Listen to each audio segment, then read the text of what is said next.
تھپڑ کی آواز پورے کمرے میں گونجی تھی اور دلہن بنی 17 سالہ مریم زمین پر گری تھی۔ اس کا جسم خوف سے لرز اٹھا تھا، اس کی آنکھوں میں آنسو تھے، مگر اس نے ہنوز ہونٹ سیے ہوئے تھے۔ کس حق سے تم میرے بستر پر بیٹھی ہو؟ جانتی ہو نا میری بہن کے بدلے یہاں آئی ہو، ورنہ تمہاری اوقات نہیں ہے میر حارث شاہ کی بیوی بننے کی۔ وہ دہاڑا اور اسے اپنے کمرے سے باہر نکال دیا۔ اگر وہ ایک بار گھونگھٹ اٹھا کر اس معصوم کا چہرہ دیکھ لیتا تو یقیناً ایسا کرنے سے پہلے خود کو ختم کر لیتا۔ دلہن بنی مریم کوئی اور نہیں بلکہ اس کی پہلی اور آخری محبت تھی، جسے اس نے 4 مہینے پہلے پہاڑی جھیل کنارے دیکھا تھا۔ شادی کی اگلی صبح ہی وہ شہر جا چکا تھا اور اب 3 ماہ بعد لوٹا تھا، اور اس لڑکی کو جو اس کی پہلی نظر کی محبت تھی، اسے یوں اپنے گھر میں گارڈن میں صفائی کرتے دیکھ پتھر کا ہو گیا تھا، اس بات سے یکسر انجان کہ وہی اس کی بیوی تھی۔ 4 مہینے پہلے کی وہ شام جیسے ابھی کی بات ہو، میر حارث شاہ اپنے دوستوں کے ساتھ پہاڑی علاقے میں گیا تھا، جہاں اس کی نظر ایک لڑکی پر پڑی تھی۔ وہ پانی میں پاؤں ڈالے کسی خیال میں گم بیٹھی تھی، اس کے لمبے سیاہ بال ہوا میں اڑ رہے تھے، وہ کسی خواب کی مانند لگ رہی تھی۔ بیوٹیفل، اسے دیکھتے ہی بے آواز سرگوشی کرتا وہ ٹرانس میں دیکھے گیا تھا، جو کھلکھلاتی ہوئی پاؤں جلاتی پانی سے کھیل رہی تھی۔ ہائے! وہ قریب گیا، وہ کسی مردانہ آواز پر بری طرح سے چونکی تھی۔ کون؟ وہ بوکھلا کر بولتی تیزی سے کھڑی ہوئی تھی اور گلے میں پڑا دوپٹہ درست کیا تھا، جبکہ وہ بے اختیاری کے عالم میں بس اسے ہی تکے جا رہا تھا۔ کیا تم مجھ سے دوستی کرو گی؟ اس نے اپنا ہاتھ اس کی جانب بڑھایا، جبکہ وہ حیرانی اور پریشانی کے عالم میں لب چباتی کتنی ہی دیر اسے دیکھتی رہی، پھر گڑبڑا کر الٹے قدموں وہاں سے بھاگ گئی تھی۔ جبکہ میر حارث جو اس کے شہر میں ایسا گرفتار تھا کہ اسے اس کے چلے جانے کا بھی علم نہیں ہوا تھا۔ اف! کہاں چلی گئی یہ لڑکی؟ اس نے خود ساختہ سرگوشی کرتے ارد گرد نگاہ دوڑائی تھی، مگر وہ تو بوتل کے جن کی مانند غائب ہو گئی تھی۔ وہی لڑکی جسے اس نے بارہا تلاش کرنا چاہا تھا، وہ کہیں غائب ہو گئی تھی۔ کتنی ہی دیر تک اسے پاگلوں کی طرح اس وادی میں تلاش کرتا رہا تھا، مگر وہ پری پیکر تو نہ جانے کہاں گم ہو گئی تھی، اور آج قسمت نے اسے ملا دیا تھا جبکہ وہ دتکار کر چکا تھا۔ میر حارث شاہ کی بہن شمائلہ جو نہ جانے کب اپنے یونیورسٹی فیلو عادل کو اپنا دل دے بیٹھی تھی۔ عادل جو ایک مڈل کلاس خاندان سے تعلق رکھتا تھا، وہ امیر باپ کی بیٹی کو جانسے میں آ جانے کی صورت میں نہال تھا۔ وہ بظاہر خود کو اسے ہی شو کراتا جیسے کسی بہت بڑے باپ کی اولاد ہو، ساتھ ہی ساتھ اسے اپنے خوبصورت ہونے پر بہت غرور تھا۔ یونیورسٹی کی ہر لڑکی اس کے پیچھے پاگل تھی، اور وہ تھا کہ کسی کو خاص باؤ نہیں ڈالتا تھا۔ ایسے میں شمائلہ جو اپنے گھر کی خاندانی رسم و رواج سے تنگ تھی، وہ اپنے خاندان میں شادی نہیں کرنا چاہتی تھی۔ ان کے یہاں لڑکیوں کی شادی خاندان سے باہر کرنے کا رواج نہیں تھا، ذات سے باہر وہ شادی نہیں کرتے تھے۔ گھر میں بڑھتی حد سے زیادہ سختیوں پر وہ باغی ہو گئی تھی، اور یوں ہی اس کے قدم کب عادل کی طرف اٹھ گئے تھے اسے خود بھی خبر نہیں ہو سکی تھی۔ عادل جو پہلے ہی اس انتظار میں تھا کہ کوئی لینڈ لارڈ باپ کی بیوقوف سی لڑکی اس کے جانسے میں آئے جسے وہ اپنی مالی خواہشات پوری کر سکے، ایسے میں شمائلہ کا اس کی جانب راغب ہونا اس کی خوش بختی ثابت ہوا تھا۔ عادل، تم اپنے گھر والوں کو ہمارے رشتے کے لیے کب راضی کرو گے؟ وہ ہمیشہ والا سوال کر رہی تھی۔ کم آن یار، تم ہر وقت شادی کے پیچھے کیوں پڑی رہتی ہو؟ ایک ہی تو زندگی ملتی ہے انسان کو، اسے پہلے انجوائے کرو۔ وہ بمشکل لہجے کو مضبوط بنائے بے باکی سے بولتا، اس کا ہاتھ تھام کر لبوں سے لگا گیا تھا۔ عادل، تم میری بات کیوں نہیں سمجھتے ہو؟ میرے بابا اور بائی کو تم جانتے نہیں ہو، اگر انہیں ہمارے تعلق کی خبر ہو گئی تو وہ ہمیں زندہ درگور کر دیں گے، مگر ایک دوسرے کا ہونے نہیں دیں گے۔ تم اپنے گھر والوں کو راضی کر لو گے تو ہم بھاگ کر شادی کر لیں گے۔ وہ بے بسی کی عروج پر تھی۔ یار، پہلے میری ڈگری تو مکمل ہو جائے۔ بابا ڈگری سے پہلے کبھی میری شادی کرنے پر راضی نہیں ہوں گے، اور ابھی تو میں خود باپ کے خرچوں پر ہوں، تمہارا خرچہ کہاں سے اٹھاؤں گا؟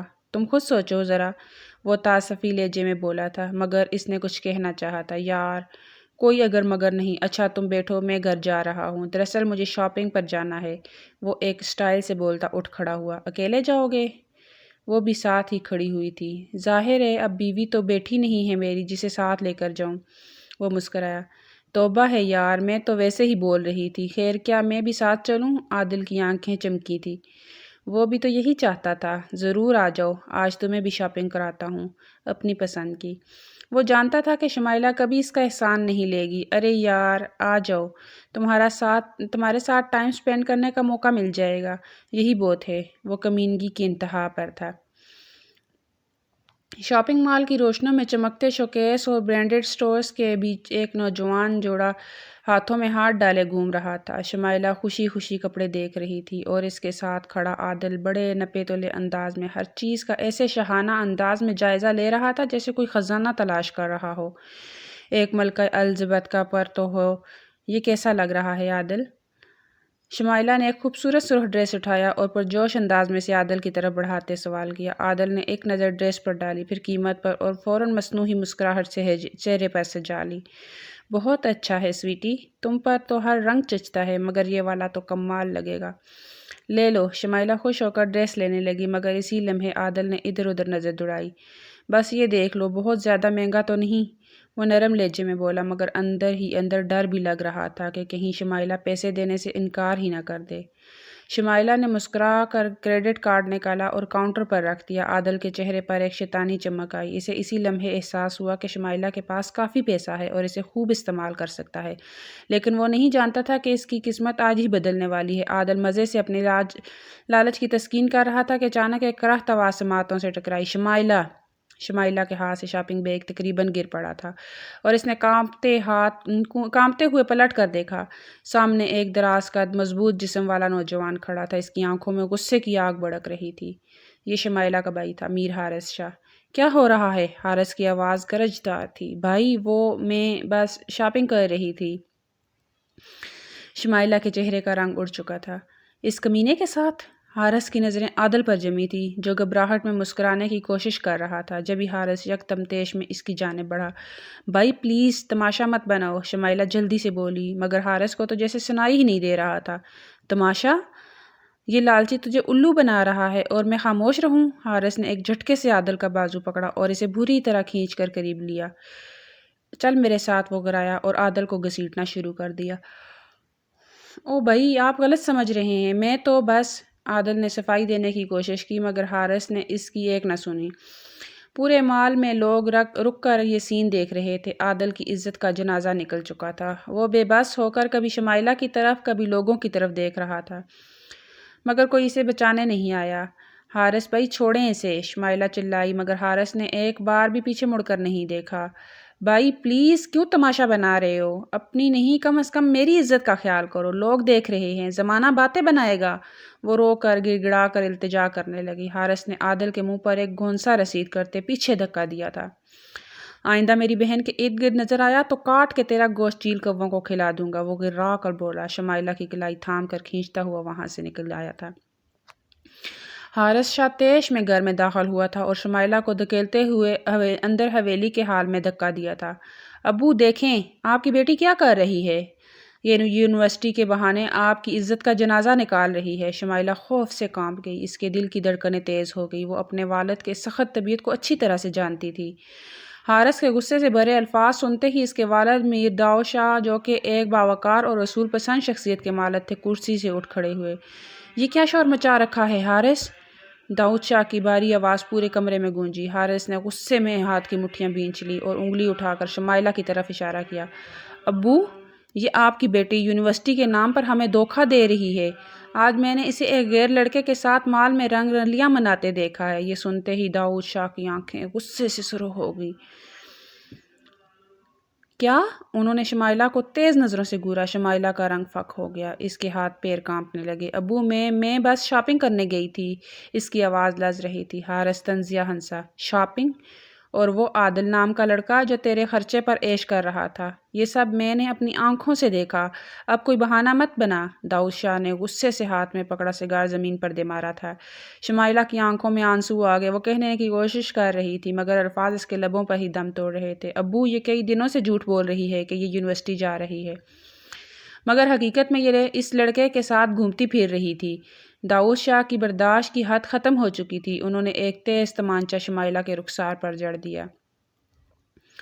شرم آنی چاہیے تمہیں، ہماری عزت مٹی میں ملا دی تم نے، وہ گرجے۔ شمائلہ آنکھوں میں آنسو لیے زمین پر بیٹھ گئی، اس کا جسم کانپ رہا تھا۔ آج کے بعد یونیورسٹی جانا بند، جب تک میں خود تحقیق نہ کر لوں کہ وہاں تم واقعی پڑھنے جاتی ہو یا نہیں۔ تم اس گھر سے باہر نہیں نکلو گی۔ داؤد شاہ نے دو ٹوک فیصلہ سنا دیا۔ حارث نے فاتحانہ نظر شمائلہ پر ڈالی۔ اگر آئندہ یہ حرکت دہرائی تو میں خود اپنے ہاتھوں سے اس کا گلا دبا دوں گا، وہ سخت لہجے میں بولا اور پیر پٹکتا ہوا کمرے سے نکل گیا۔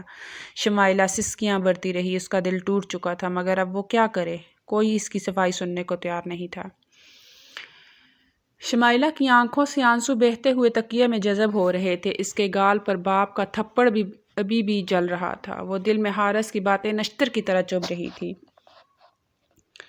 کمرے میں اندھیرا تھا، صرف کھڑکی سے آتی چاندنی زمین پر سفید چادر بچھائے ہوئے تھی، ہر طرف سکون تھا، مگر اس کے اندر ایک طوفان برپا تھا۔ یہ سب میرے ساتھ ہی کیوں ہوا؟ کیا میں نے سچ میں کوئی گناہ کیا ہے؟ کیا عادل میری زندگی میں سچ میں محبت بن کر آیا تھا یا محض ایک فریب تھا؟ یہ سوال اس کے دماغ میں ہتھوڑے کی طرح برس رہے تھے۔ وہ کروٹ لے کر سیدھی ہوئی اور کانپتے ہاتھوں سے تکیے کے نیچے سے اپنا موبائل نکالا۔ اسے معلوم تھا کہ اگر اس وقت کسی نے دیکھ لیا تو مزید قیامت ٹوٹ پڑے گی، مگر اس کے پاس کوئی اور راستہ نہیں تھا۔ اس نے دھڑکتے دل کے ساتھ عادل کا نمبر ڈائل کیا۔ 1 بیل، 2 بیل، 3 بیل، کال اٹھا بھی لو عادل، اس نے زیر لب دعا کی۔ آخرکار فون اٹھا لیا گیا۔ دوسری طرف سے نیند میں ڈوبی ہوئی آواز آئی، کون؟ شمائلہ کو ایسا لگا جیسے اس کا دل کسی نے مٹھی میں جکڑ لیا ہو۔ عادل، میں ہوں شمائلہ۔ عادل کی سانس جیسے ایک لمحہ کو رکی، پھر وہ بولا، کیا ہوا شمائلہ؟ اس وقت کال کرنے کا؟ یہ وقت ہے کال کرنے کا؟ سب خیریت تو ہے؟ شمائلہ نے ہونٹ کاٹ کر اپنی سسکی دبائی، پھر بے چینی سے بولی، عادل جو ہوا تمہیں اس کا اندازہ بھی ہے؟ میرا بھائی مجھے بازار سے کھینچ کر گھر لے آیا، ابو نے تھپڑ مارا اور مجھے گھر سے نکلنے سے منع کر دیا۔ عادل ایک لمحے کو خاموش ہو گیا۔ اوہ، تو یہ تو برا ہوا، مگر اب میں کیا کر سکتا ہوں شمائلہ؟ تمہاری محبت میں یہ سب سہ لیا میں نے، اب تمہیں ثابت کرنا ہوگا کہ تم بھی مجھ سے محبت کرتے ہو، وہ بے قراری سے بولی۔ عادل نے ایک لمبی سانس لی۔ کیا مطلب؟ شمائلہ نے جلدی سے کہا، میرے ابو سے میرا رشتہ مانگنے آؤ، شاید وہ مان جائیں، شاید ان کے دل میں رحم آ جائے، کم از کم ایک بار کوشش تو کرو عادل۔ دوسری طرف سے گہری خاموشی چھا گئی۔ عادل تم سن رہے ہو؟ عادل نے کھنکھار کر گلا صاف کیا۔ دیکھو شمائلہ، یہ اتنا آسان نہیں ہے، تمہارے ابو بہت سخت آدمی ہیں، اور تمہارا بھائی، وہ تو سیدھا مار ڈالے گا مجھے۔ شمائلہ کی آنکھوں میں بے یقینی چھا گئی۔ تو تم کیا کہہ رہے ہو؟ عادل نے تھوڑا اکتاہٹ بھرے لہجے میں کہا، میرا مطلب ہے ہمیں کچھ دن انتظار کرنا چاہیے، تمہیں جذبات میں آ کر کوئی فیصلہ نہیں لینا چاہیے۔ انتظار؟ کس چیز کا؟ عادل، مجھے اس قید سے نکالنے کے لیے تمہیں کچھ کرنا ہوگا، اس نے بے بسی سے کہا۔ دیکھو ابھی میں اپنے گھر والوں سے بھی بات نہیں کر سکتا، وہ لوگ اس وقت کسی اور چیز میں الجھے ہوئے ہیں، میں ایسے اچانک کیسے جا سکتا ہوں تمہارے والد کے پاس؟ شمائلہ کو جیسے کسی نے زمین پر پٹخ دیا، اس کے خواب، اس کی محبت، سب ایک پل میں بکھر رہے تھے۔ تو تمہارا مطلب ہے تم میرے لیے کچھ نہیں کر سکتے؟ عادل نے جھنجھلا کر کہا، یار ایسا بھی نہیں ہے، بس مجھے تھوڑا وقت دو، میں کچھ سوچوں گا، لیکن ابھی نہیں۔ شمائلہ کی آنکھیں جلنے لگی، اس کے دل نے پہلی بار سختی سے دھڑکنا چھوڑ دیا۔ عادل، تمہیں یاد ہے تم نے مجھ سے کیا وعدے کیے تھے کہ تم مجھے اپنی دنیا بنا لو گے، میرے بغیر تمہاری زندگی ادھوری ہوگی اور تم میرے لیے ہر حد تک جاؤ گے؟ وہ یاد کرا رہی تھی۔ ہاں ہاں کہا تھا، مگر یار حالات بدل گئے ہیں، میں اس وقت کچھ نہیں کر سکتا۔ وہ زچ ہوا۔ حالات بدل گئے یا تم بدل گئے؟ عادل لاجواب ہو گیا۔ چند لمحوں کی خاموشی کے بعد وہ بولا، مجھے سونے دو شمائلہ، صبح بات کرتے ہیں، ٹھیک ہے؟ شمائلہ کو ایسا لگا جیسے اس کے کانوں میں سیسا پگھلا کر ڈال دیا گیا ہو۔ وہ لرزتے ہاتھوں سے فون دیکھ رہی تھی، دوسری طرف عادل کی بے حسی کی کسی خنجر کی طرح اس کے دل میں گونپ رہی تھی۔ عادل، بس ایک بات بتاؤ، کیا تم واقعی مجھ سے محبت کرتے ہو؟ یار یہ کیسا سوال ہے؟ ظاہر ہے کرتا ہوں، لیکن ابھی پریشر مت ڈالو۔ شمائلہ کے لبوں پر ہلکی سی مسکراہٹ آ گئی، مگر یہ مسکراہٹ زہر آلود تھی۔ ٹھیک ہے عادل، پھر میں بھی تم پر پریشر نہیں ڈالتی، خدا حافظ۔ اور اس نے بغیر اس کے جواب کا انتظار کیے کال کاٹ دی۔ کمرے میں ایک گہری خاموشی چھا گئی۔ شمائلہ نے موبائل کی سکرین دیکھی جہاں عادل کا نام جگمگا رہا تھا۔ اس نے ایک گہری سانس لی، فون کی گیلری کھولی اور آہستہ آہستہ عادل کی تصویریں ڈیلیٹ کرنا شروع کر دی۔ اس کا دل کرچی کرچی ہو رہا تھا، مگر اب وہ سمجھ چکی تھی کہ محبت مخص وعدے کرنے سے نہیں نبھائی جاتی، محبت وہی ہوتی ہے جو مشکل وقت میں ساتھ دے، جو مخص بہانے نہ بنائے۔ آج کی رات اس کے لیے ایک نیا سبق لے کر آئی تھی، اور اس کے بعد شمائلہ نے دوبارہ کبھی عادل کو فون نہیں کیا۔ شمائلہ کو محسوس ہو رہا تھا جیسے زمین اس کے قدموں تلے سے نکل رہی ہو۔ وہ ابھی عادل کی بے روحی کے زخم سے سنبھلی بھی نہیں تھی کہ اس کے باپ نے ایک اور بم اس پر گرا دیا تھا۔ تمہاری شادی طے کر دی ہے، اگلے ہفتے نکاح ہوگا۔ یہ الفاظ شمائلہ کے کانوں میں کسی گونج کی طرح بج رہے تھے۔ وہ حیرت سے اپنے والد کو دیکھ رہی تھی، جن کے چہرے پر سختی اور سنجیدگی کے سوا کچھ نہ تھا۔ ابو، آپ یہ کیا کہہ رہے ہیں؟ اس نے کانپتی ہوئی آواز میں کہا۔ حارث جو برابر میں کھڑا تھا تیز نظروں سے گور رہا تھا۔ اب بھی کچھ پوچھنے کی ہمت ہے تم میں؟ شکر کرو ابو نے زندہ چھوڑ دیا، ورنہ تمہاری حرکتوں کے بعد تو مجھے لگتا تھا کہ بس۔ اس کے والد نے غصے سے حارث کی بات کاٹ دی۔ یہ گھر کی عزت ہے اور اب ہمیں اسے عزت کے ساتھ رخصت کرنا ہے۔ شمائلہ کا دماغ سن ہو چکا تھا۔ اس نے خوفزدہ نظروں سے حارث کو دیکھا، پھر باپ کو۔ ابو، کم از کم میری مرضی تو پوچھ لیتے۔ مرضی؟ اس کے باپ نے طنزیہ ہنسی۔ مرضی تب پوچھی جاتی ہے جب اولاد قابل بھروسہ ہو، لیکن تم نے اپنی مرضی سے کیا کیا؟ بازاروں میں آوارہ گھومتی رہی۔ اب تمہاری مرضی کی کوئی وقت نہیں۔ شمائلہ کو لگا جیسے کسی نے اس کی سانس روک دی ہو۔ وہ کچھ بولنا چاہتی تھی مگر الفاظ ساتھ چھوڑ چکے تھے۔ لڑکا کون ہے؟ آخر کار اس نے بمشکل پوچھا۔ علی حیدر، میرے دوست کا بیٹا، نیک، شریف اور تعلیم یافتہ۔ اس کے ساتھ تمہاری زندگی اچھی گزرے گی۔ شمائلہ کے لب ہلکے سے لرزے۔ لیکن ابو، میں نے اسے کبھی نہیں دیکھا۔ بس بہت ہو گیا، اس کے والد نے میز پر ہاتھ مارا۔ یہ نکاح ہوگا اور تمہیں اسے قبول کرنا ہوگا۔ اب میں مزید کوئی بحث نہیں سنوں گا۔ شمائلہ کا دل خون کے آنسو رو رہا تھا۔ شمائلہ سر جھکائے اپنے کمرے میں آئی اور دروازہ بند کر دیا۔ اس کی آنکھوں میں آنسو بھر آئے تھے۔ اسے کچھ بھی سمجھ نہیں آ رہا تھا کہ کیا کرے، کیسے کرے۔ پھر اچانک ایک خیال بجلی کی طرح اس کے دماغ میں لپکا۔ عادل! ہاں، وہی تو اس کا آخری سہارا تھا۔ اگر وہ اپنے والدین کو منانے کے لیے آ جائے، اگر وہ کچھ کرے تو شاید اس کی زندگی برباد ہونے سے بچ جائے۔ اس نے لرزتے ہاتھوں سے موبائل اٹھایا اور تیزی سے عادل کا نمبر ڈائل کیا۔ 1 بیل، 2 بیل، 3 بیل، مگر کوئی جواب نہیں آیا۔ اٹھا لو عادل، خدا کے لیے اٹھا لو، اس نے بے چینی سے بڑبڑاتے ہوئے دوبارہ کال کی۔ فون بجتا رہا مگر دوسری طرف سے کوئی رد عمل نہیں تھا۔ شمائلہ کا دل زور زور سے دھڑکنے لگا۔ اس نے تیسری بار، چوتھی بار، 5ویں بار کال کی مگر ہر بار صرف بیل ہی جاتی رہی۔ نہیں عادل ایسا نہیں کر سکتا، وہ ضرور کسی کام میں مصروف ہوگا۔ وہ خود کو تسلی دیتی رہی مگر ہر گزرتے لمحے کے ساتھ ساتھ اس کی امید ٹوٹتی جا رہی تھی۔ بالآخر اس نے ایک آخری کوشش کرتے ہوئے وائس میسج: عادل، برائے کرم میری بات سنو۔ میرے والد نے میری شادی طے کر دی ہے، مجھے کسی اور کے حوالے کرنا چاہتے ہیں۔ پلیز کچھ کرو، مجھے اس جہنم سے نکالو، مجھے بچا لو۔ عادل، میں تمہارے بغیر جی نہیں سکتی۔ میسج بھیجنے کے بعد وہ گھڑی کی سوئیوں کو تکتے ہوئے انتظار کرتی رہی۔ 5 منٹ، 10 منٹ، 20 منٹ گزر گئے مگر عادل کی طرف سے کوئی جواب نہیں آیا۔ آدھی رات کو اس کی آنکھیں دروازے پر اور موبائل کی اسکرین پر جمی رہی مگر عادل کی طرف سے مکمل خاموشی تھی۔ شمائلہ کو اب محسوس ہونے لگا تھا کہ وہ محبت جسے وہ اپنا سب کچھ سمجھ بیٹھی تھی، وہ دراصل ایک سراب تھا۔ دن کیسے گزرا اسے پتہ ہی نہیں چلا۔ گھر میں مہمانوں کی آمد و رفت، شادی کی تیاریاں، ہر طرف ہلچل تھی مگر شمائلہ کے لیے سب کچھ ایک خواب کی مانند لگ رہا تھا۔ ایک ایسا خواب جو حقیقت بن کر اس کی زندگی نگلنے والا تھا۔ وہ ہر لمحہ اپنے موبائل کو دیکھتی رہی۔ ہر بپ پر امید بنتی مگر ہر بار مایوسی کا سامنا کرنا پڑتا۔ عادل، تم کہاں ہو؟ تمہیں تو آنا تھا، تم نے تو کہا تھا کہ تم ہمیشہ میرا ساتھ دو گے۔ لیکن عادل نہیں آیا۔ اور پھر وہ لمحہ آن پہنچا جس سے وہ خوف زدہ تھی۔ نکاح کا وقت قریب آ چکا تھا۔ اسے تیار ہونے کے لیے کمرے میں بٹھا دیا گیا تھا۔ اس کے ہاتھوں پر زبردستی مہندی لگائی جا رہی تھی اور آنکھوں میں کاجل اتنی بے رحمی سے پھیرا جا رہا تھا کہ وہ خود کو قید میں محسوس کرنے لگی۔ یہ سب ایک ڈراؤنا خواب ہے، یہ سب جھوٹ ہے۔ پورا گھر روشنیوں سے جگمگا رہا تھا، مہمانوں کی چہل پہل، قہقہے، مبارکبادیں، ہر طرف خوشی کا سامان تھا۔ لیکن اس خوشی کے شور میں اگر کوئی چیز غائب تھی تو وہ شمائلہ کی ہنسی تھی۔ وہ جو اس گھر کی رونق تھی آج ایک قیدی کی طرح اپنے کمرے میں بیٹھی تھی۔ رات کے آخری پہر جب سب تیاریاں مکمل ہو چکی تھی اور صبح کے نکاح کا انتظار ہو رہا تھا، شمائلہ تنہا اپنے کمرے میں بند بیٹھی تھی۔ وہ بار بار موبائل کو دیکھ رہی تھی، شاید عادل کا کوئی پیغام بھیج دے، شاید کوئی کال کر لے، شاید معجزہ ہو جائے۔ نہیں، وہ ایسا نہیں کر سکتا، وہ ضرور آئے گا۔ لیکن جیسے جیسے وقت گزرتا جا رہا تھا اس کی امیدیں مایوسی میں بدل رہی تھی۔ اس نے کپکپاتے ہاتھوں سے آخری بار نمبر ڈائل کیا۔ فون بجا اور پھر ایک سرد آواز آئی، یہ نمبر اس وقت بند ہے۔ شمائلہ کے دل کی دھڑکن لمحہ بھر کو رک گئی۔ بند؟ یعنی سب ختم ہو گیا تھا۔ شمائلہ نے گہری سانس لی اور چاروں طرف نظر دوڑائی۔ کمرہ سجا ہوا تھا، دلہن کا جوڑا ایک طرف رکھا تھا اور سنگار میز پر زیورات جگمگا رہے تھے۔ اس کے لبوں پر ایک تلخ مسکراہٹ آئی۔ آج اس کے باپ نے اس کی قسمت کا فیصلہ کر دیا تھا۔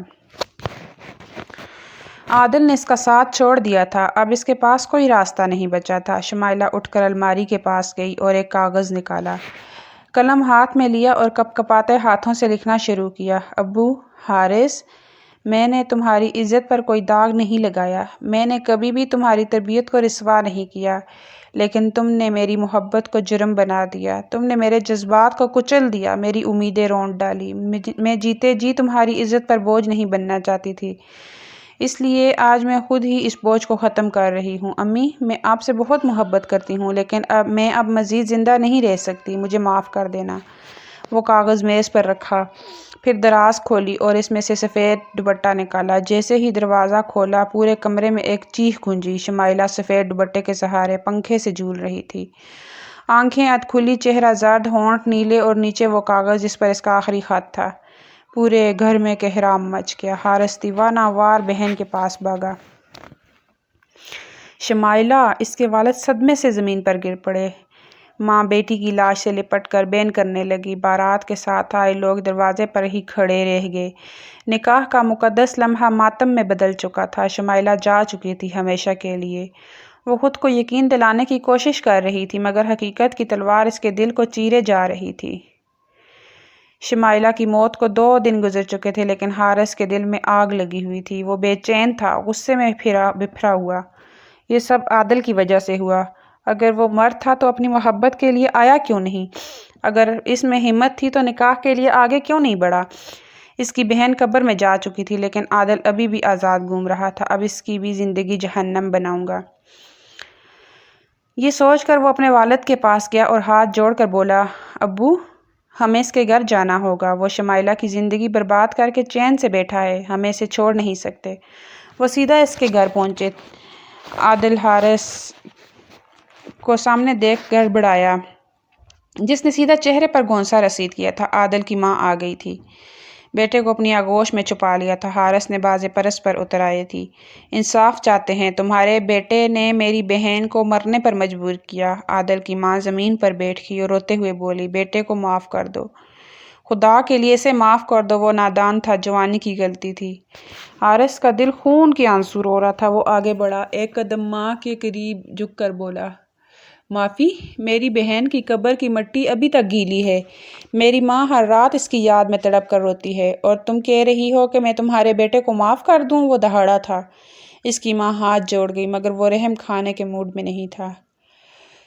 حارث کی آنکھوں میں صفاقی تھی۔ وہ ایک لمحے کو خاموش رہا، پھر ہونٹ بھینچ کر گویا ہوا، اگر تم چاہتی ہو کہ ہم تمہارے بیٹے کی جان بخش دیں تو بدلے میں ہمیں تمہاری بیٹی چاہیے۔ عادل کی ماں سکتے میں آ گئی، جیسے کسی نے اس کے جسم سے جان نکال لی ہو۔ کیا؟ حارث کے والد نے سخت لہجے میں کہا۔ ہاں، جیسے تمہارے بیٹے نے ہماری بیٹی کو برباد کیا، ویسے ہی ہمیں تمہاری بیٹی چاہیے، تاکہ تمہیں بھی وہی درد محسوس ہو جو ہم نے سہ لیا۔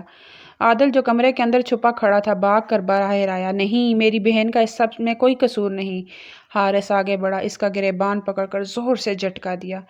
اور کیا میری بہن کا کوئی قصور تھا جو تم نے اسے مرنے پر مجبور کر دیا؟ اب برداشت کرو،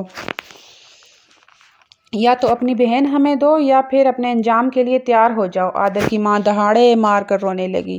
میرے خدا، یہ کیسا انصاف ہے! لیکن اب کھیل ختم ہو چکا تھا۔ حارث نے ایک آخری نظر عادل پر ڈالی اور طنزیہ مسکراہٹ کے ساتھ کہا، کل تک فیصلہ کر لینا، یا تو اپنی بہن کا رشتہ تیار رکھنا یا پھر اپنے بیٹے کا جنازہ۔ یہ کہہ کر وہ پلٹ گیا، جبکہ عادل کی ماں زمین پر بیٹھ کر بین کر رہی تھی اور عادل کے چہرے پر موت کی پرچھائیاں تھیں۔ عادل کے گھر میں قیامت برپا تھی۔ ماں بین کر رہی تھی، بہن خاموشی سے ایک کونے میں بیٹھی تھی، اور عادل خود دیوار سے ٹیک لگائے اپنے انجام کے بارے میں سوچ رہا تھا، یا تو اپنی بہن ہمیں دو یا پھر اپنے بیٹے کا جنازہ۔ حارث کے الفاظ ابھی بھی گھر کی دیواروں میں گونج رہے تھے۔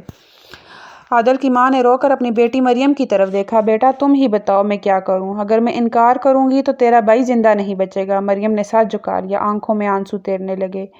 امی، میں کیا کہوں؟ وہ جانتی تھی کہ اسے اس بدلے کی آگ میں جھونک دیا جائے گا، وہ جانتی تھی کہ اس کا نکاح زبردستی ہوگا، وہ جانتی تھی کہ اس شادی میں عزت نہیں بلکہ انتقام ہوگا۔ لیکن اگر وہ انکار کرتی تو اس کا بھائی مارا جاتا۔ آخر کار وہ سسک کر بولی، امی میں شادی کے لیے تیار ہوں۔ حارث اپنے باپ اور چند قریبی رشتہ داروں کے ساتھ عادل کے گھر پہنچا۔ اس کے چہرے پر سختی تھی، آنکھوں میں بے رحمی، لیکن دل میں کچھ اور بھی تھا۔ نکاح کی رسم سادگی سے انجام دی گئی۔ مریم کی آنکھیں جھکی رہی اور حارث کے تاثرات میں کوئی نرمی نہیں تھی۔ قبول ہے؟ مریم نے ہونٹ کاٹ لیے، آنکھوں سے آنسو بہہ نکلے اور بہت مشکل سے بولی، قبول ہے۔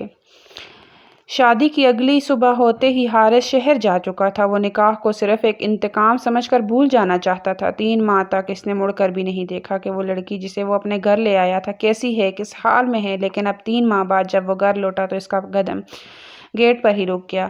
وہ حویلی کے گارڈن میں صفائی لگاتی ایک لڑکی کو دیکھ کر پتھر ہو گیا تھا۔ وہ لمبے بال، سیاہ بال، وہ معصومیت، وہی سکون بھری چال، وہی خاموشی میں لپٹا ہوا ایک انوکھا جادو۔ یہ یہاں کیا کر رہی ہے؟ وہ خود سے سوال کر رہا تھا۔ دل کی دھڑکن جیسے ایک لمحے کے لیے رک گئی ہو، دماغ ماضی کے اوراق پر لٹنے لگا اور پھر جیسے کسی نے اس کی آنکھوں سے پٹی ہٹا دی ہو۔ پہاڑی جھیل کنارے بیٹھی خاموشی کو محسوس کرتی لڑکی، وہی جو اس کی پہلی محبت بنی تھی۔ سنو لڑکی، لہجہ نرم تھا۔ مریم نے ہاتھ روک دیے۔ وہ آہستہ سے مڑی اور نظر اٹھا کر دیکھا۔ اس کی نظریں حارث کی آنکھوں سے ملی اور بے یقینی سے اسے دیکھتی رہ گئی۔ کیا وہ پہچان چکا تھا؟ حارث کے ماتھے پر شکنیں گہری ہو گئی، دل میں ایک ہلچل مچ گئی۔ حارث کی سانسیں بے ترتیب ہونے لگی، دل کی دھڑکن جیسے سینے میں زنجیر توڑنے کی کوشش کر رہی ہو۔ سامنے وہ لڑکی کھڑی تھی جس نے کبھی اس کے دل میں محبت کے دیے جلائے تھے، اور آج وہی لڑکی یوں اچانک اس کے سامنے آ گئی تھی، اس کے گھر میں موجود تھی۔ اسے روبرو دیکھ مریم کے ہاتھ لرز گئے، جھاڑو اس کے ہاتھ سے گر گئی، وہ زمین پر جا لگی۔ اس نے آنکھیں حیرت اور خوف سے آنکھیں پھیلا کر حارث کی طرف دیکھا، جیسے وہ اس کے سوال پر ساخت ہو گئی ہو۔ تمہاری زبان کیوں بند ہو گئی؟ میں نے پوچھا، تم یہاں کیا کر رہی ہو؟ حارث نے ایک قدم آگے بڑھایا۔ یہ دیکھ کر مریم کے اندر خوف کی ایک سرد لہر دوڑی۔ وہ کسی زخمی ہرنی کی طرح پیچھے ہٹی، پھر تیز قدموں سے حویلی کے اندر بھاگ گئی۔ رکو، حارث نے سخت آواز میں کہا، لیکن وہ رکی نہیں۔ وہ دل کی بے بسی کو دبائے حویلی کے لمبے راہداریوں سے گزرتی ہوئی اندر کی طرف بھاگنے لگی۔ دل دھک دھک کر رہا تھا، آنکھوں میں آنسو لرزنے لگے تھے۔ حارث کا دماغ سائیں سائیں کرنے لگا۔ وہ مریم کے پیچھے لپکا۔ حارث گہرے سانس لیتا ہوا حویلی کے بڑے ہال میں آیا۔ اس کے ماتھے پر شکنیں تھیں اور ذہن میں بس ایک ہی سوال گونج رہا تھا، وہ لڑکی کون تھی اور اس حویلی میں کیا کر رہی تھی؟ وہ اپنے کمرے میں غائب ہونے سے پہلے اس کی آنکھوں میں جو خوف تھا وہ حارث کو الجھا رہا تھا۔ وہ کیوں ڈر رہی تھی؟ وہ سیدھا اپنی ماں کے پاس آیا جو ہاتھ میں تسبیح لیے صوفے پر بیٹھی تھی۔ اماں! اس کی آواز پر وہ چونکیں۔ کیا ہوا حارث؟ انہوں نے حیرانی سے بیٹے کی پریشانی حالت دیکھی۔ یہاں ایک لڑکی ہے حویلی میں نے اسے گارڈن میں صفائی کرتے دیکھا۔ دبلی پتلی، بڑی آنکھیں خوفزدہ سی لگ رہی تھی، جیسے کسی سے چھپ رہی ہو۔ حارث کا ہر لفظ اس کی ماں کے چہرے کا رنگ اڑا رہا تھا۔ وہ چپ سی ہو گئی۔ وہ تمہاری بیوی ہے حارث؟ حارث کو لگا جیسے کسی نے زمین کھینچ لی ہو۔ کیا؟ یہ آپ کیا کہہ رہی ہیں؟ ہاں، وہ تمہاری بیوی ہے۔ اس کی ماں کی آواز میں ایک سختی تھی جیسے وہ ضبط کر رہی ہو۔ اور تم جانتے ہو وہ کون ہے؟ وہ اس عادل کی بہن ہے جس کی وجہ سے میری بیٹی قبر میں جا سوئی۔ حارث کے کانوں میں جیسے دھماکہ ہوا ہو۔ اس کی محبت، ایک قاتل کی بہن؟ کیا؟ ہاں، وہ بدبخت، لالچی انسان جس نے میری بیٹی کو خواب دکھا کر برباد کیا، اور جب وقت آیا تو دھوکہ دے کر بھاگ گیا۔ شمائلہ نے اپنی جان لے لی اور اس کے بدلے میں ہم نے اس کی بہن کو لے لیا۔ حارث کا جسم سن ہو گیا، اس کے قدموں میں جیسے زنجیریں پڑ گئی۔ یہ نہیں ہو سکتا، یہ نہیں ہو سکتا۔ ماں نے نم آنکھوں سے اسے دیکھا۔ حارث تیزی سے کمرے میں داخل ہوا اور دروازہ زور سے کھلا اور دیوار سے ٹکرا کر ایک دھماکے سے واپس آیا، مگر وہ کسی چیز پر دھیان دینے کے قابل نہیں تھا۔ سامنے کا منظر ہی ایسا تھا کہ جیسے اس کے قدموں سے زمین کھینچ لی گئی ہو۔ مریم دیوار کے ساتھ لگی زمین پر بیٹھی تھی، اس کا نازک وجود خوف سے کانپ رہا تھا اور آنکھوں سے آنسوؤں کی برسات جاری تھی۔ وہ اپنے گھٹنوں میں چہرہ چھپائے سہمی ہوئی تھی، جیسے کسی پناہ کی تلاش میں ہو، جیسے کوئی بے بس پرندہ جسے شکاری کے پنجے سے بچنے کے لیے کوئی راستہ نہ ملے۔ حارث نے اپنی مٹھیاں بھینچ لی، دل کسی انجانے احساس سے عجیب طرح دھڑک رہا تھا۔ مریم! اس کی سخت آواز کمرے میں گونجی۔ مریم نے سر اٹھایا، مگر اس کے آنسو بہنے کی رفتار مزید تیز ہو گئی۔ اس کی بڑی آنکھوں میں بے پناہ خوف تھا۔ میں نے کہا اٹھو۔ حارث کا لہجہ ضرور سخت تھا مگر اس کے اندر کہیں کوئی چیز ٹوٹ رہی تھی۔ مریم نے ایک پل کے لیے اپنی جگہ سے ہلنے کی کوشش کی مگر پھر وہ مزید سمٹ کر خود میں چھپ گئی، جیسے اپنے وجود کو چھوٹا کرنے کی کوشش کر رہی ہو، جیسے وہ چاہتی ہو کہ زمین پھٹے اور وہ اس میں سما جائے۔ یہ منظر حارث کے لیے ناقابل برداشت تھا۔ اس نے الجھن بھرے انداز میں اپنی انگلیاں بالوں میں پھنسا لی، جیسے اپنے اندر اٹھنے والے طوفان کو قابو میں لانا چاہتا ہو۔ اس کی سانسیں بوجھل ہو گئی۔ وہ ایک جھٹکے سے صوفے پر بیٹھ گیا، جیسے ساری طاقت کسی نے نچوڑ لی۔ آنکھیں بند کر کے سر دیوار سے ٹکا لیا۔ یہ کیا ہو رہا تھا؟ وہ جسے سزا دینا چاہتا تھا وہ اس کے سامنے اتنی بے بس کیوں لگ رہی تھی؟ کیوں اس کے آنسو حارث کے دل میں کچھ نرمی پیدا کر رہے تھے؟ یہ وہی لڑکی تھی نا جسے وہ دشمن کی بہن سمجھ رہا تھا؟ پھر کیوں اسے یوں ٹوٹا ہوا دیکھ کر اس کا دل بوجھل ہو رہا تھا؟ کمرے میں صرف سسکیوں کی آوازیں گونج رہی تھی اور ایک شخص جو سزا دینے آیا تھا اب خود کسی قید میں جکڑا محسوس کر رہا تھا۔ وہ جھاڑو تھامے آہستہ آہستہ صحن میں گرد صاف کر رہی تھی۔ اس کی پیشانی پر پسینے کے ننھے قطرے چمک رہے تھے اور دوپٹے کا پلو بار بار کندھے سے سرک کر نیچے گر رہا تھا۔ گرمی کی شدت کے باوجود وہ سر جھکائے کام میں مصروف تھی، جیسے خود کو اس حویلی میں موجود ہر چیز سے چھپانے کی کوشش کر رہی ہو۔ حارث کے اندر کچھ عجیب سا احساس جاگا۔ وہ دیکھ چکا تھا کہ باقی ملازم اندر کسی نہ کسی کام میں لگے تھے مگر یہ لڑکی جو کہ حقیقت میں اس کی بیوی تھی، ایک نوکرانی کی طرح زمین پر جھکی صفائی کر رہی تھی۔ یہ سب کرنے کی ضرورت نہیں ہے، وہ سخت لہجے میں بولا۔ مریم کا ہاتھ جھاڑو پر جمتے جمتے رکا۔ اس کی آنکھیں خوف سے پھیل گئی، جیسے کسی نے اس کے رنگے ہاتھوں پکڑ لیا ہو۔ اس نے بمشکل اپنے حواس بحال کیے اور دھیرے سے سر جھکا لیا، جیسے اس کی آواز کو نظر انداز کر دینا ہی بہتر ہو۔ میں تم سے بات کر رہا ہوں مریم۔ اب کی بات حارث کی آواز میں تلخی تھی اور اس کے قریب آیا تو مریم نے تیزی سے پیچھے ہٹنے کی کوشش کی مگر پیر میں الجھ کر لڑکھڑا گئی۔ یہ سب تم کیوں کر رہی ہو؟ وہ مزید قریب آیا مگر اس بار مریم جھاڑو پھینک کر بجلی کی تیزی سے اندر کی طرف بھاگی۔ حارث نے حیرت سے اسے جاتے دیکھا، جیسے اس کے ہاتھ سے کوئی چیز نکل گئی ہو۔ وہ ایک پل کو ساکت کھڑا رہا، پھر کسی انجانے جذبے کے زیر اثر اس کے پیچھے لپکا۔ مریم سیڑھیاں پھلانگتی ہوئی حویلی کے اندر داخل ہو چکی تھی۔ اس کا دل تیزی سے دھڑک رہا تھا، جیسے کسی خوف نے اسے جکڑ لیا ہو۔ وہ جلدی سے اپنے کمرے میں گھس گئی اور دروازہ بند کرنے کے لیے ہاتھ بڑھایا ہی تھا کہ کسی نے باہر سے زور دے کر دروازہ کھلا رکھا۔ حارث دروازے میں کھڑا تھا، سانسیں بھاری ہو رہی تھی۔ مجھ سے بھاگنے کی کوشش مت کرو مریم، وہ دھیرے سے بولا مگر اس کی آواز میں ایک عجیب سا درد چھپا تھا۔ مریم نے نظریں نہیں اٹھائیں، بس ایک کونے میں دبک کر بیٹھ گئی، جیسے کسی کی نگاہوں سے بچنا چاہتی ہو۔ حارث نے بے بسی سے بالوں میں ہاتھ پھیرا اور صوفے پر گر کر بیٹھ گیا۔ یہ سب کیا ہو رہا ہے؟ مجھ سے کیوں چھپ رہی ہو؟ وہ آہستہ سے بولا، جیسے خود سے بات کر رہا ہو۔ مریم خاموش رہی، بس گھٹنوں میں منہ چھپا کر سسکنے لگی۔ یہ کیسی شادی تھی؟ یہ کیسا رشتہ تھا؟ آخر کیوں اس کی محبت اس کے مقدر میں یوں لکھی گئی تھی؟ حارث نے جیسے ہی مریم کو لگاتار کام کرتے دیکھا، اس کی پیشانی پر گہری لکیریں ابھر آئی۔ وہ کچھ دیر خاموشی سے اسے دیکھتا رہا، پھر ضبط نہ کر سکا اور سیدھا اپنی ماں کے پاس جا پہنچا۔ امی، آپ اسے اس طرح کام کیوں کرنے دے رہی ہیں؟ اس کی آواز میں بے چینی اور غصے کا امتزاج تھا۔ اس کی ماں جو ابھی تک پرانی روایات کی زنجیروں میں جکڑی بیٹھی تھی، تلخی سے مسکرائی۔ کیوں نہ کرنے دوں؟ یہ تمہاری بہن کے قاتل کی بہن ہے۔ تم بھول گئے ہو نقصان پہنچایا ہے اس کے خاندان نے ہمیں۔ حارث کا دل جیسے کسی نے مٹھی میں جکڑ لیا ہو۔ وہ اپنی ماں کے الفاظ سن کر ایک پل کو خاموش ہو گیا مگر پھر جیسے ضبط کا بندھن ٹوٹ گیا۔ مگر یہ میری بیوی ہے، وہ یکدم چلایا۔ یہ میری عزت ہے، میری ذمہ داری، اور میری موجودگی میں سے نوکرانیوں کی طرح کام کرنے کی کوئی ضرورت نہیں۔ یہ کہہ کر وہ تیزی سے باہر نکلا اور گارڈن میں صفائی کرتی مریم کے پاس پہنچا۔ اس کے ہاتھ میں جھاڑو تھی، وہ سر جھکائے اپنے کام میں مگن تھی مگر اگلے ہی لمحے حارث نے آگے بڑھ کر اس کا ہاتھ سختی سے تھام لیا۔ مریم خوفزدہ نظروں سے اسے دیکھنے لگی، اس کے دل کی دھڑکنیں بے ترتیب ہو گئی۔ یہ سب چھوڑو، حارث نے سخت لہجے میں کہا۔ تمہیں اس گھر میں ملازم نہیں بنایا گیا ہے، تم میری بیوی ہو۔ حویلی کے ملازم ایک پل کے لیے ٹھٹک گئے۔ مریم کی آنکھیں حیرت اور بے یقینی سے پھیل گئیں مگر حارث کی آنکھوں میں وہی شدت تھی جو وہ پہلے کبھی دیکھ چکی تھی۔ اس گھر میں میری بیوی سے کوئی کام نہیں کروائے گا، اس نے دو ٹوک لہجے میں حکم صادر کیا اور مریم کا ہاتھ تھامے اندر کی طرف بڑھ گیا۔ پیچھے کھڑی اس کی ماں نے حقارت سے انہیں جاتے دیکھا مگر اس بار حارث نے صاف کر دیا تھا کہ مریم اب اس گھر میں کسی غلام کی طرح نہیں رہے گی۔ حارث کا ضبط کب تک رہتا؟ اس نے مریم کا ہاتھ سختی سے پکڑا اور تیزی سے کمرے کی طرف بڑھا۔ مریم کی نازک کلائیاں اس کی گرفت میں کانپ رہی تھی، مگر وہ خاموشی سے اس کے ساتھ چلتی رہی۔